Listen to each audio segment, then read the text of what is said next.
সত্যি তো গৌরীর মধ্যে তো কোনো প্রাণের চিহ্ন নেই।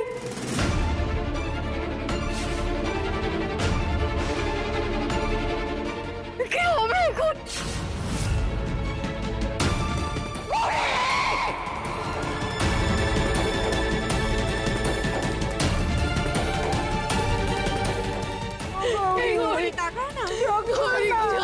আচ্ছা তোমরা এরকম করছো কেন? মৈনাক তো গেছে ডক্টরকে ফোন করতে, একটু পরে নিশ্চয়ই ডক্টর চলে আসবেন, তারপরে উনি এসে যা বলবেন। এখন থেকে কোনো সিদ্ধান্তে পৌঁছচ্ছ কেন তোমরা? সকল না কি হলো তোর গৌরী? আমি তোর মেয়েকে কি বলবো আর জানকেই বা কি বলবো? মা করে সামলাবো কল না চোখ। কি হয়ে গেল, কি হয়ে গেল ঠাকুর? মা মা তুমি কেন গৌরীকে আমাদের কাছ থেকে কেড়ে নিলে মা গো? কেন? মেজো কাকে নিয়ে আসতে, ওপরে তারা ঘুমোচ্ছে, এক্ষুনি ওসব জেনে যাবে, একটু আসতে।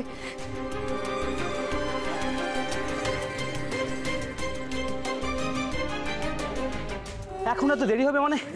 আপনি বুঝতে পারছেন না কেন পেশেন্টের অবস্থা প্রচন্ড সিরিয়াস? না না, কোনো ডাক্তার নেই এখানে। আচ্ছা আচ্ছা ঠিক আছে, আপনি প্লিজ তাড়াতাড়ি আসুন প্লিজ। কি কি কি ডাক্তার কি আসছেন? এত রাতে কোনো ডাক্তারই অ্যাভেলেবেল নেই। আরে তো কি কি বলছো? তাহলে কি করবো? তাহলে তো হসপিটালে নিয়ে যেতে হবে গো। না হসপিটালে নিয়ে যাওয়া যায়, কিন্তু তাতে তো অনেক সময় লাগবে। তার আগে নিশ্চয়ই এই ডাক্তারবাবু চলে আসবেন। আরে কি বলো না, দেখা করছিস যে বন্ধ কর না, কিছু একটা কর মেয়েটা। কি হলো? এইভাবে গৌরী আমাদের ছেড়ে চলে যেতে পারে না, কিছুতেই পারে না।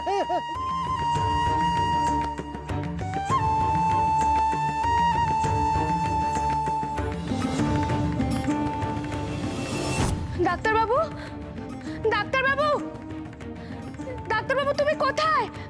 আমি তখন থেকে তোমাকে হন্যে হয়ে খুঁজছি, সাড়া দাও ডাক্তারবাবু, কোথায় তুমি?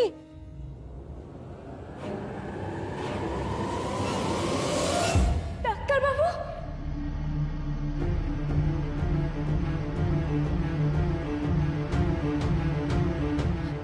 ও ডাক্তারবাবু শোনো না, আমার দিকে ফেরো ডাক্তারবাবু, তাকাও আমার দিকে।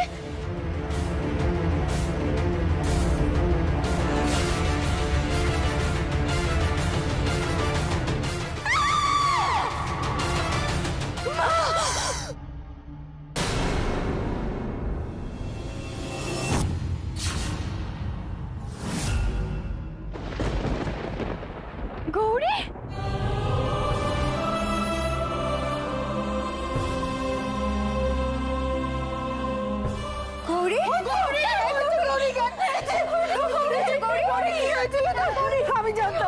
আমি জানতাম মা ঘন্টা খালি এত নিষ্ঠুর হতে পারেন না। আমাদের গৌরীকে ফিরিয়ে দিয়েছে। জয় ঘন্টা খালি মায়ের জয়।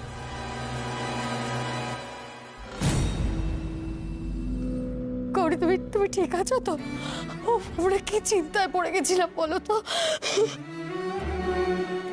গৌরী কি হয়েছে তোমার? হ্যাঁ, তোমার চোখ মুখটা এরকম দেখাচ্ছে কেন?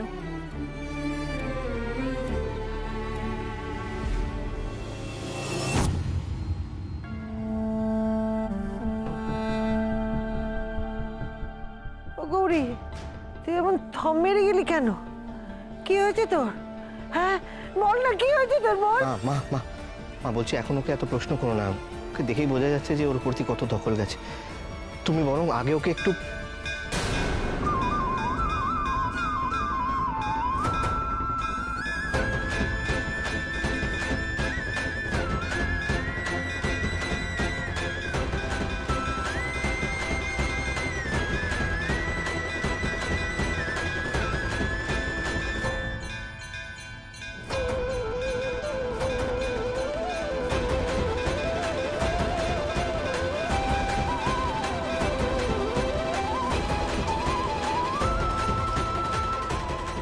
কেন আপনি জানেন না? সেদিন তো আপনি এখানেই ছিলেন, তারপর তো আপনি কলকাতায় গেলেন।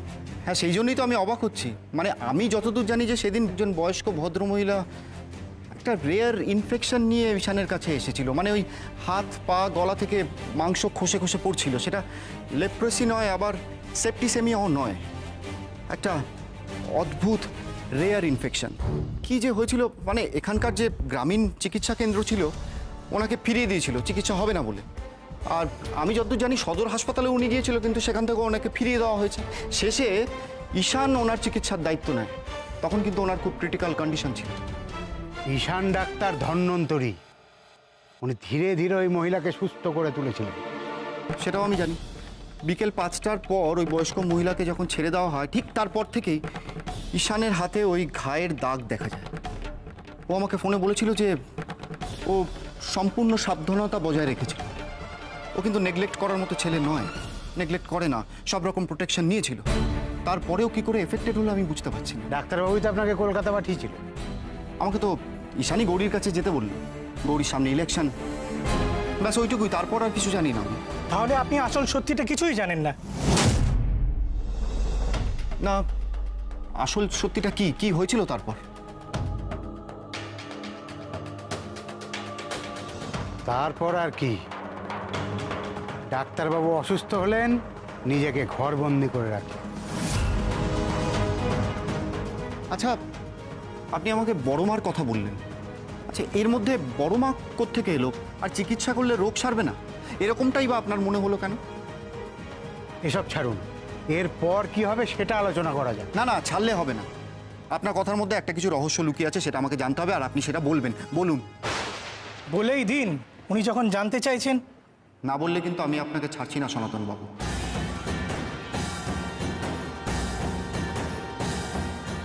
ঠিক আছে, একান্তই যখন জানতে চান তাহলে শুনুন।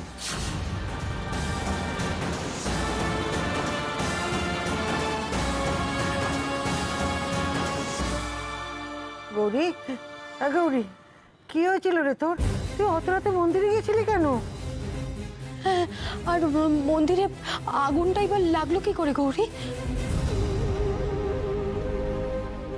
ও গৌরী, মৈনাক যখন তোমাকে মন্দিরে উদ্ধার করতে গেছিল তখন তো মন্দিরে আগুন লেগে গেছিল, আর তার মধ্যেই তুমি জ্ঞান হারিয়েছিলে।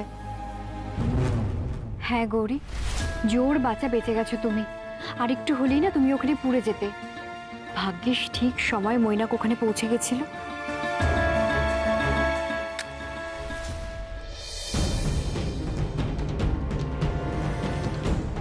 প্রদীপ, প্রদীপ জ্বেলেছিলাম, হয়তো সেই প্রদীপ পড়েই আগুন লেগে গেছিল।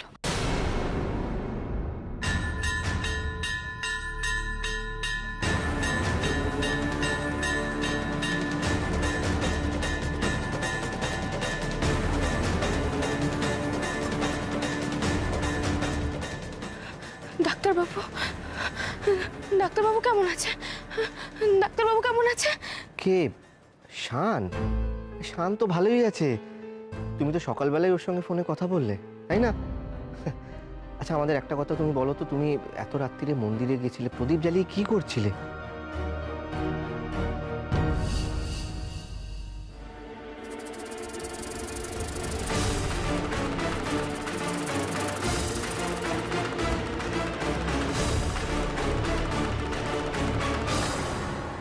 এই গৌরী, তুমি এরকম করছো কেন? কি কি হয়েছে তোমার বলো তো? মন্দিরে মন্দিরে যা দেখেছি আমি, তারপর বোধহয় আমার হুঁশ ছিল না।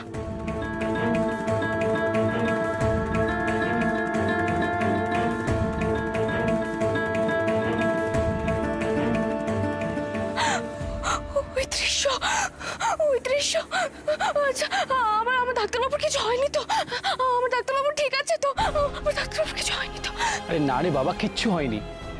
আর যদি কিছু হতো চৌপাহাড়ির লোকজন আমাদের খবর দিত না? আচ্ছা, সকালে না হয় তুমি একবার ফোনে কথা বলে দিও, ঠিক আছে? একদমই তাই। গৌরী, তুমি একটা কাজ করো, তুমি বরং এখন গিয়ে ঘুমো ভালো করে। এই মৈনাক, এই ডাক্তার কতক্ষণ পরে আসবে? আর কিছুক্ষণের মধ্যে চলে আসবে। ও, তাহলে তুমি ওনাকে ফোন করে বলো এখন আর আসতে হবে না, বারণ করে দাও, বুঝলে তো?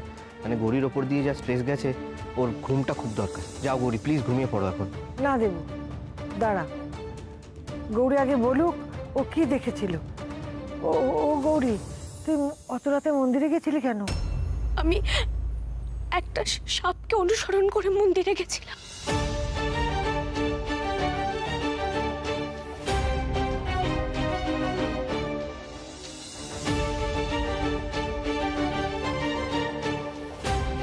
তারপর আমি প্রদীপ জ্বালালাম, তারপর সাপের শব্দ শুনে ঘুরে দেখি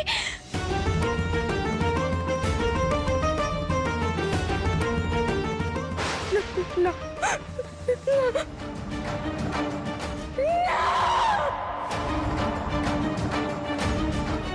তারপর তারপর কি হলো গৌরী? আমি দেখলাম শিবলিঙ্গের উপর অংশটুকু সাদা,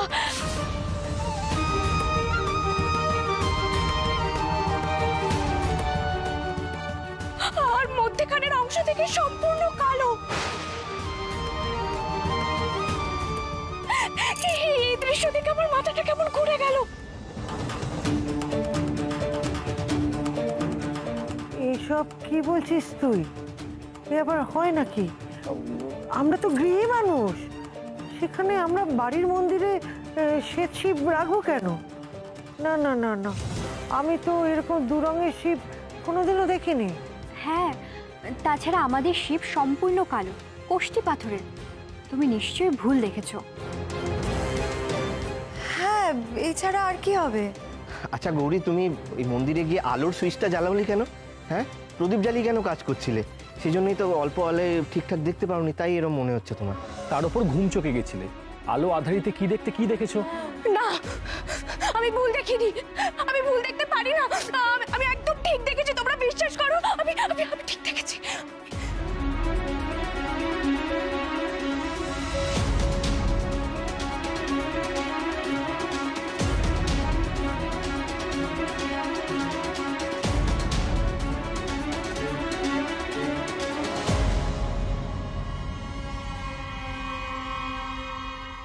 সবাই এখন গৌরীকে নিয়ে ব্যস্ত। এই ফাঁকে আমি টেপ রেকর্ডারটা সরিয়ে নিই, নাহলে ওটা কারোর হাতে পড়ে গেলে মুশকিল হয়ে যাবে তো।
আমরা সবাই জানি ডাক্তারবাবু নাস্তিক ছিলেন এবং এই নিয়ে আমাদের সঙ্গে অনেক ঠাট্টা তামাশাও করতেন।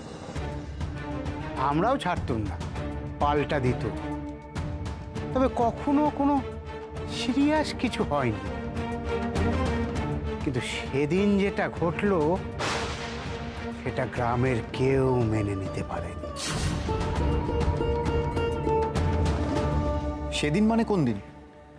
কি হয়েছিল সনাতন বাবু? সেদিন কৌশিকী অমাবস্যার দিন। প্রতি বছরের ন্যায় এবছরও আমাদের একটা শোভাযাত্রা বেরিয়েছিল।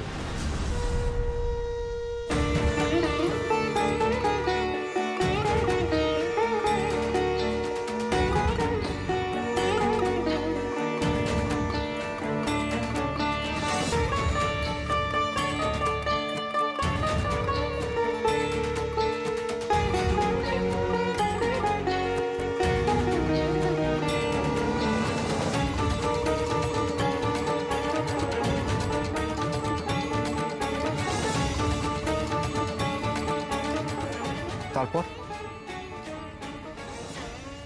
সেদিন হয়তো ডাক্তারবাবুর মেজাজটা প্রথম থেকেই খুব খারাপ ছিল। উনি কলকাতা থেকে সরাসরি আমাদের স্বাস্থ্যকেন্দ্রে ফিরছিলেন, কিন্তু আমাদের শোভাযাত্রায় ওনার গাড়ি আটকে যায়। অনেকক্ষণ উনি অপেক্ষা করেন, তারপর হঠাৎ বেরিয়ে চিৎকার চেঁচামেচি শুরু করে দেন। আর আপনি তো জানেন ডাক্তারবাবুকে গ্রামের সবাই কিরকম সম্মান করে। সেদিন সবাই মাথা ঠান্ডা রেখে গ্রামের মানুষ ডাক্তারবাবুকে বোঝানোর চেষ্টা করেছিল। তিনি একজনের হাত থেকে ঘট নিয়ে ছুঁড়ে ফেলে দেন।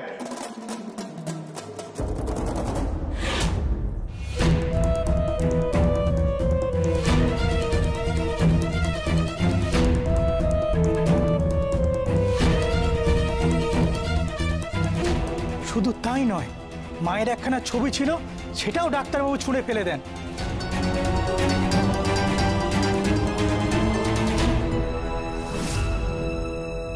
গ্রামবাসীরা আর এই দৃশ্য সহ্য করতে পারেননি। এ কি করলেন ডাক্তারবাবু? বড়মার ছবি ঘট সব ফেলে দিলেন? এটা আপনি ঠিক করেননি। আপনি ঠাকুর দেবতা মানতে না পারেন, আমরা তো মানি। আমি এসব ঠাকুর মানি না। আর অভিশাপ তোমাদের কেন লাগবে? ঘট, ছবি এসব তো আমি ফেলে দিয়েছি। যদি অভিশাপ লাগে তাহলে সেটা আমার লাগবে। আমিও দেখি তোমাদের বড় মা আমাকে কিভাবে অভিশাপ দেয়। যে নেই সে নাকি রুষ্ট হবে, অভিশাপ দেবে, আবার নাকি সেটা ফলবেও।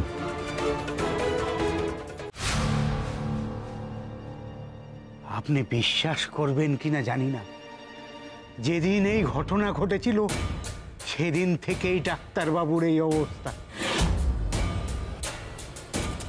গ্রামবাসীদের দৃঢ় বিশ্বাস, বড় মার অভিশাপ লেগেছে ডাক্তারবাবুর উপর। কি বলছেন কি সনাতন বাবু? আমার তো গায়ে কাটা দিচ্ছে। আমি জানি যে ঈশান এগুলো মানবে না, কিন্তু সত্যি যদি এটা মায়ের অভিশাপ হয়ে থাকে।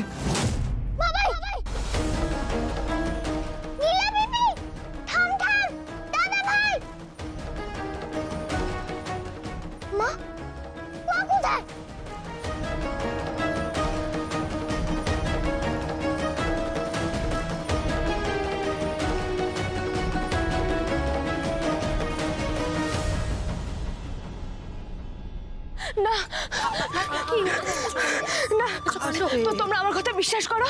আমি কিন্তু ভুল দেখিনি, আমি স্পষ্ট দেখেছি। আমার চোখে কোনো ঘুম ছিল না, বিশ্বাস করো তো। আরে বাবা, কালো কষ্টি পাথরের রং সাদা কি করে হয়ে যাবে? এটা কি করে সম্ভব? দেখো গৌরী, এরকম হ্যালুসিনেশন না হয় কখনো কখনো। মনে হয় একটা দেখছো, কিন্তু আসলে কিন্তু সেটা নয়। নিশ্চয়ই তোমার দেখার কোনো ভুল হয়েছে। না না না, আমার এতটা ভুল হতে পারে না। কিছুতে আমার এতটা ভুল হতে পারে না। আমি প্রদীপ তুলে নিজের চোখে দেখেছি শিবলিঙ্গের ওপরের অংশটুকু সাদা হয়ে গেছে।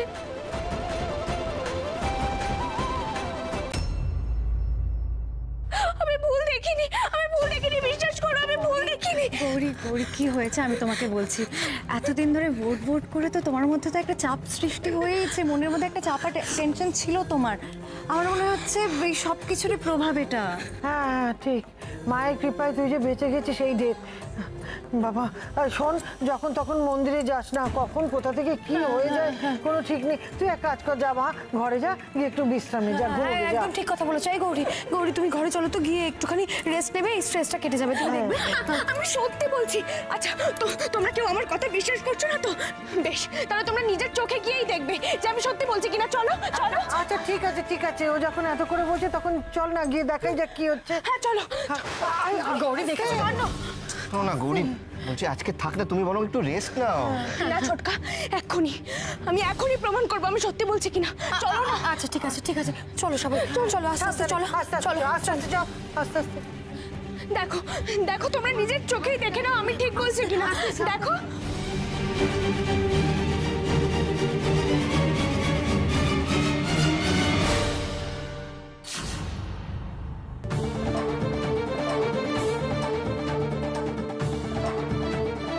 তুই দেখ গৌরী, তুই ভালো করে দেখ, নিজের চোখে দেখ কি হয়েছে। আমি আর কি দেখবো ছোট ঠাম্মি, আমি তো বলেছিলাম আমাদের কৃষ্ণবর্ণ শিবলিঙ্গ